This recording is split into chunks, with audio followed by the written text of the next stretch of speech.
replies sent per day against an index of everybody on Twitter, so 5 versus 3.7, and the number of replies received per day. And you start to see, if you need, I bet Southwest is a massive number for the second one, right? And it's because they are so good at doing the thing that this medium stands for, right?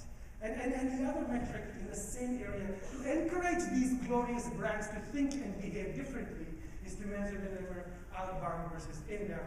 You want to read the text against your name. Creates a tidal wave of responses and conversation.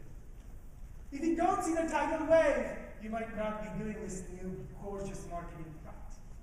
It is possible you might be also sucking, but then you use data to measure it, quantify it, and change the behavior of your company. What is the point of doing these two things really, really well? Right? On Twitter, it is not important how many people follow you. If only 10% of the people who follow you ever read your tweets, only 10%, you feel like crying. I was crying every day after this coming. What is more important is not the number of people who follow you, but if you do these two metrics, message amplification, conversation right, you focus on the size of your second level network. This is mine. 4 million unique people. 4 million unique people deduped for spam. That is my reach on Twitter, not 29,000. Isn't that amazing? Most people don't have this kind of reach when they do television. I have it for free. I'm putting 10 minutes into this channel and doing it correctly. And that's really what I encourage you to do. I think differently about what you're doing. But of course, there is not just the quantitative side of Twitter, there is also the qualitative side of Twitter. And so if you read my blogs or post anything, you will see that I'm a big fan of measuring both the what and the why. And today, the why is very much the voice of customer is connected to this word called sentiment. And when you do sentiment analysis today, the thing that everybody's trying to get at is the positive and negative. So let's say here's a positive tweet. And this is not surprising. Are you listening? Good article, yay. Now here is the one that was denoted as neutral. And it is the most gloriously positive tweet anybody could have ever made, especially about data, right? I mean, this is like a near orgasm when you read this.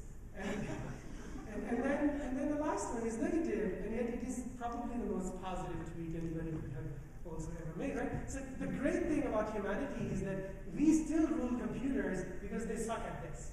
And this is great, which means we have a chance to be for a few more years. So don't be caught up in measuring this stupid thing called positive, negative, and neutral.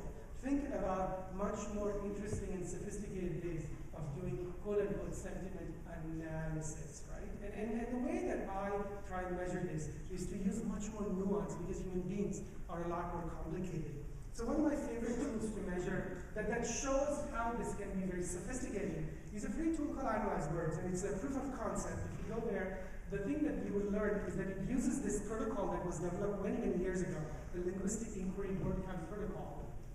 And if I boil it down to all its essence and glory, it is doing psychological analysis of the things you say. Psychological analysis of the things you say. Not positive, negative, neutral, because Linda is a very complicated person. And it is trying to understand the complicated person, because it turns out the words she uses betray her psychological profile. So you go into Analyze Words, and you type in anybody's name, and you get a report based on these 3 big buckets: emotional style, social style, thinking style. And for each of these things, you get a much more detailed analysis of how angry somebody's tweets are, how personable they appear to be based on their words, and my favorite, how analytic are they. And this is not that they like data, it's just that you're a human being who likes to reason, and who's not sort of Bill O'Reilly, God forbid, right? But you have an open mind, and I like that. And then once you type your name in, boom, you get a report. It's not positive, negative, or neutral, but this is God's gift to you. Because it shows you the layers and the complexity and the nuance they can find within the words that you were typing or anybody else's. I was happy with the plugged in, happy with the arrogant, not happy with the plugged in. And I can then go in this exact tool and type in my direct competitor. And now I'm indexing my performance against my competitor. To say, what is the psychological profile of my competitor versus me? And I can see what their strengths are and what mine are. And is this what, do I want my brand to stand for arrogant and valley girl? Maybe not. So I'm not going to index them there. I'm going to index against them unplugged in. Maybe it's 90s values, right?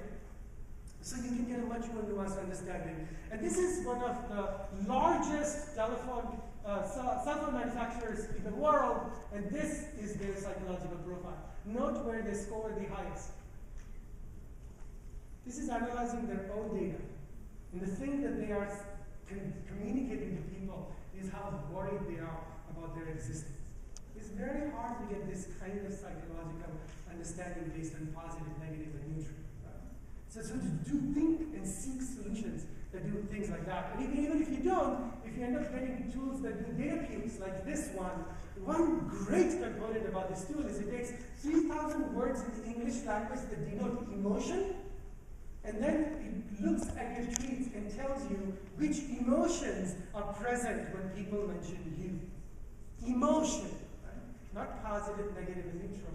And you can start to understand what are people saying in a much more complex and nuanced way. Not only that, it analyzes activity across all channels and then creates this another tag cloud that on the left shows the words people say before your mention and words that people say right after your mention. You can segment this by time, by a blog, a Delicious, Flickr, Twitter, and start to understand the differences between what people say overall on the web versus what people say on Twitter. Much more sophisticated, nuanced, real-time understanding of the why words of people around the world. So when it comes to sentiment analysis, it's very important to understand the why, but I encourage you to think different from the garbage that is mostly coming out from tools. Okay?